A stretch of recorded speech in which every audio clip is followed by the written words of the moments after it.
गोवा का नाम सुनते ही दिमाग में एक ही चीज़ आती है, बीचेस, पार्टीज और शैक्स, है ना। लेकिन गोवा का एक हिस्सा ऐसा भी है जहाँ आपको असली गोवन लाइफस्टाइल देखने को मिलता है। सो ये है बिग म्यूजियम, जो कि है लॉटोलिम में, एक ओपन एयर विलेज जहाँ आप देख सकते हो पुराने गोवन कल्चर, लोग, टूल्स और उनकी डिफरेंट कला। और तो चलिए शुरू करते हैं without any delay with the reviews and the ticket prices.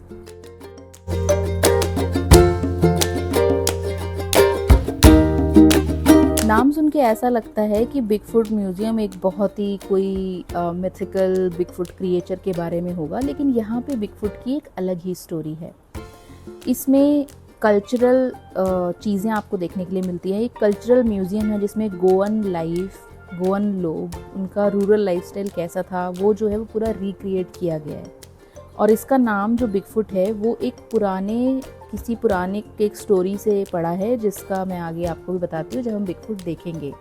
तो इसमें कल्चरल आप चीज़ें देख सकते हो। इसका जो सिग्निफिकेंस है वो स्पिरिचुअल भी है और नेचुरल भी है। आप नेचर, बहुत ही ब्यूटीफुल प्लांट्स अंदर आपको दिखेंगे, ग्रीनरी बहुत सुंदर है और एक शांति आपको अंदर जाके मिलेगी। तो ये है हमारी बिगफुट म्यूजियम की एंट्रेंस। यहाँ पे जाके हमने टिकट परचेज की और उसके बाद आप अंदर जाके जाओगे तो आपको एक गाइड मिलेंगे जो आपसे आपकी लैंग्वेज प्रेफरेंस पूछेंगे। English would be fine. The explanation here is from the travel system.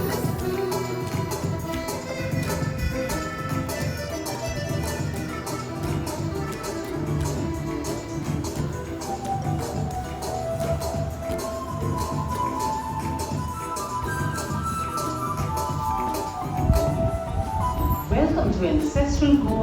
सो ये है हमारा पुराने ज़माने का फ़ैन। ये सबको पता ही है, ये हाथ से चलाया जाता था ठंडा रखने के लिए। Storing the air to provide a cool environment to the mode of transport for the landlords. While the master and his mistress will seat in the palanquin, 4 able-bodied men employed as porters would lift it on their shoulders or heads and carry them. The sign of Kapla, see the Parshuram, that story will be told to you, Parshuram.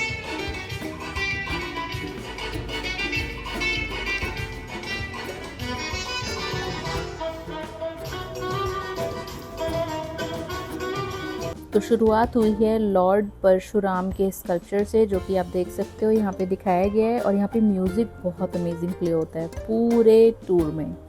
Very nice music. Here you can see the various stages involved in preparing the clay item, ranging from sealing the sand to polishing the final piece and baking it. Note the change in clothing at every stage of work.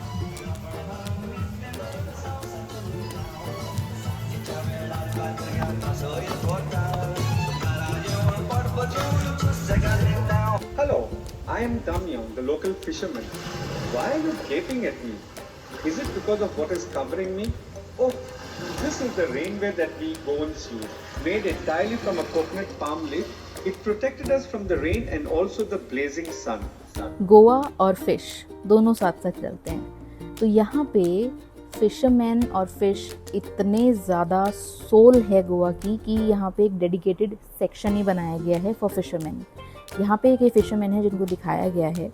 इसके अलावा fisherman की life पूरी यहाँ पे इस पूरे section में है कि कैसे फिशरमैन कपड़े पहनते थे, कैसे रहते थे, कैसे आते जाते थे। जैसे कि यहाँ पे दिखाया गया है कि जो फिशरमैन है वो कैसे कैरी कर रहे हैं फ़िश को टू कीप देम फ्रेश, और उसको लेके जा रहे हैं। और उनका जो अटायर है जो मोस्टली वो पहनते हैं, तो वो यहाँ पे दिखाया गया है। इसके अलावा फिशरमैन की जो हट्स हैं वो भी यहाँ पे काफ़ी सुंदर तरीके से दिखाई गई हैं, जो कि आगे दिखने को मिलेंगी। यहाँ पे कैसे सॉल्ट बना रहे हैं, सॉल्ट की जो कैनल्स हैं वो बनी हुई हैं, तो कैसे कैसे इसमें से सॉल्ट एक्सट्रैक्ट होगा वो एक डिपिक्ट यहाँ पे किया गया है। ये कोकोनट पीलर्स हैं, कैसे कोकोनट को पील कर रहे हैं। इसके बाद यहाँ से कोकोनट के जो थ्रेड आपने देखे होंगे, उसको क्या बोलते हैं आई डोंट नो, बट उसको निकाल के यहाँ पे आगे एक दूसरा सेक्शन है। और एक बहुत ही इंटरेस्टिंग फैक्ट है यहाँ पे फिशर विमेन का, जो कि घर घर जाके मछली बेचती थी। उनके जो ब्लाउज होते थे वो पफ्ड स्लीव्स वाले होते थे, ऐसे उनको आइडेंटिफाई किया जाता था, जो कि बहुत ही इंटरेस्टिंग बात है। तो ये एक फिशर विमेन है जो दिखाया गया है यहाँ पे, जो कि जाके फ़िश सेल करती थी मार्केट में। तो ये है एंटायर हमारा फिशरमैन का सेक्शन, जो कि बहुत ही ब्यूटीफुली डिज़ाइन एंड डिपिक्ट है। All nicely placed in the covered deck. Further ahead is a typical fisherman's hut erected by the seashore. तो दिस इज़ एवरेज फिशरमैन हट, जहाँ पे वो अपना जो फिशिंग नेट है उसको ठीक कर रहे हैं, उसको रिपेयर कर रहे हैं। और सबसे अच्छी बात है कि ये जितनी भी रिपेयरिंग करते थे अपने बोट की, नेट की, वो सारे आयरन और मोस्टली वुडन टूल्स से ही करते थे, क्योंकि आयरन भी बहुत ज़्यादा इनके पास नहीं होता था। और ये एंट्रेंस पे सेंट एंथनी की पिक्चर है, जो इनके भगवान जो कि सेंट एंथनी है उनकी पिक्चर लगी हुई है। और अब हम एंटर करते हैं एक गोवन घर में, जो कि बहुत ही नॉर्मल रूरल गोवन घर है एज गोवा। यहाँ पे आप देख सकते हो हट है, लेकिन still vibrant colours red, black, yellow यहाँ पे दिख रहे हैं। ये विमेन यहाँ पे चावल साफ़ कर रही हैं, और जो मेन हैं वहाँ पे आराम से हुक्का पी रहे हैं। पीछे छोटे छोटे ऑब्जेक्ट्स रखे हैं, बास्केट रखी है, और साइड में यहाँ Returning home with the toddy in his pot and the kati, the special sickle used to prune the coconut fluorescence to extract the toddy, from which Goa's elixir, coconut feni, is distilled. Behind जैसे कि मैंने बताया था कि ये एक cattle shed है जो कि हे स्टेक से बना होता है। यहाँ पे गाय हैं और छोटे छोटे ऑब्जेक्ट्स रखे हैं, पीछे हल वगैरह वो सब भी है, और यहाँ पे हमारे काऊ की बेल हैं। Separate the nut from the apples and the men crush the apples under their feet. The juice is collected in pots for fermentation. Once fermented, it is put in the big pot and boiled. Goa और फेनी बिल्कुल दोनों साथ साथ चलते हैं। तो ये था एक हमारा गोवा में जैसे फेनी बनती है उसका डिपिक्शन, और इसके साथ ही ये पूरा जो गोवन लाइफ थी, फेनी बनना, सॉल्ट, फिशरमैन, एवरीथिंग यहाँ पे हमें दिखाया गया था, जो कि बहुत ही, मुझे तो बहुत ब्यूटीफुल लगा। अब आते हैं एक बार क्विकली टिकट के प्राइसेस पे।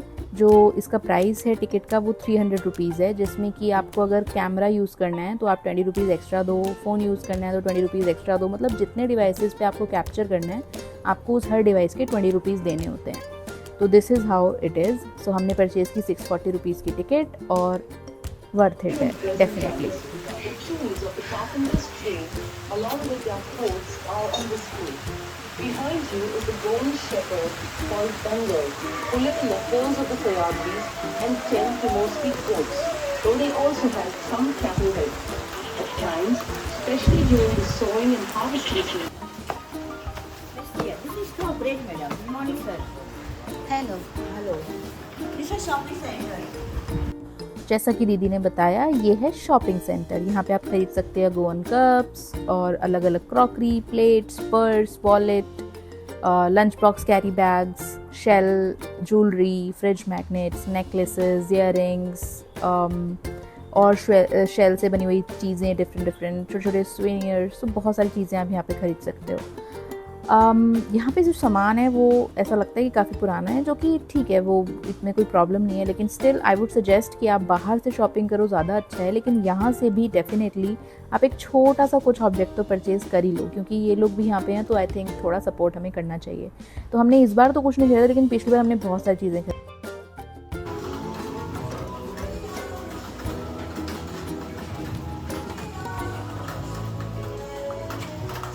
बचपन में याद है ना कि मम्मी कैसे चूड़ी बेचने वाले आता था और उससे चूड़ियाँ पहनती थी, तो यहाँ पे वही डिपिक्ट किया है कि कैसे एक जो चूड़ी बेचने वाला है वो चूड़ियाँ यहाँ पे किसी को पहना रहा है, और जो बच्चा है वो कैसे मम्मी के कंधों पे लटका हुआ है, पीछे से एक विमेन है जो आ रही है बाहर अंदर से। तो बहुत ही ब्यूटीफुली वाइब्रेंट कलर वाला एक छोटा सा घर का डिपिक्शन। ये है एक बुद्धा का स्टैचू, जिसमें कहा जाता है कि जैसे जैसे आप इसके पास जाते जाएंगे ये अपनी आइज़ क्लोज करते जाएगा, जो कि एक इल्यूजन है, और ये सच में रियल में ज़्यादा अच्छा लगता है, कैमरा उतना कैप्चर नहीं कर पाया। Here we can see Anand's family worshipping Lord Ganesh.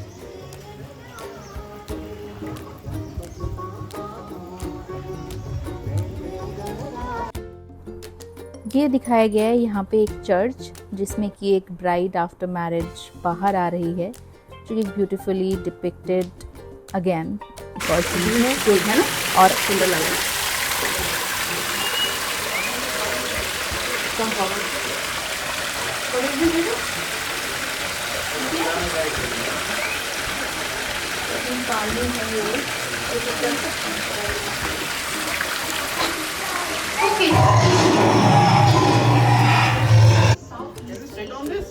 Yes, can sit. Indian touch. No, this is fresh kokum. Here you can see them hanging above the fireplace. This is good for stomach, for acidity problem, gas problems, repair stomach, cold, good for blood circulation, good for digestion. It is energy drink. Nice. It is even good for And stop at the tower. that pith, bitters, no pith. For that it is good. Then for weight loss is good. For diabetes is good. It is energy drink, no chemical mixing. You want more? Goa आए हैं और कोकम शरबत नहीं पिया तो क्या पिया। तो यहाँ पे एक छोटा सा स्टॉल है इन आंटी का जिसमें कि कोकम शरबत मिलता है। कोकम के बेनिफिट्स उन्होंने ऑलरेडी बता दिए हैं। 20 रुपीज़ का ये स्वीट एंड सावर दोनों तरह के यहाँ पे शरबत थे और बहुत अच्छे थे। और आप पानी अपने साथ कैरी करना है यहाँ पे, क्योंकि थोड़ी सी चलने वाली जगह है जिसमें कि आप थक सकते हो। लाइट कपड़े पहनना, क्योंकि गर्मी हो या सर्दी, गोवा में तो इट्स ऑलवेज गर्मी वाला weather. So amazing it is. यहाँ पे कुछ बर्ड्स रखे हैं जो कि डिफरेंट कंट्रीज से हैं। टर्कीज, पिजन्स, पैराकीट्स, पैरेट्स, स्पैरोज, तो मतलब डिफरेंट तरह के यहाँ पे टर्कीज। और ये बहुत बड़े टर्की थे यहाँ पे, तो मतलब आई मीन मैंने पहली बार इतने बड़े टर्की रियल लाइफ में देखे। And they were so cheerful and बहुत ही तेज़ इनकी आवाज़ है। जैसे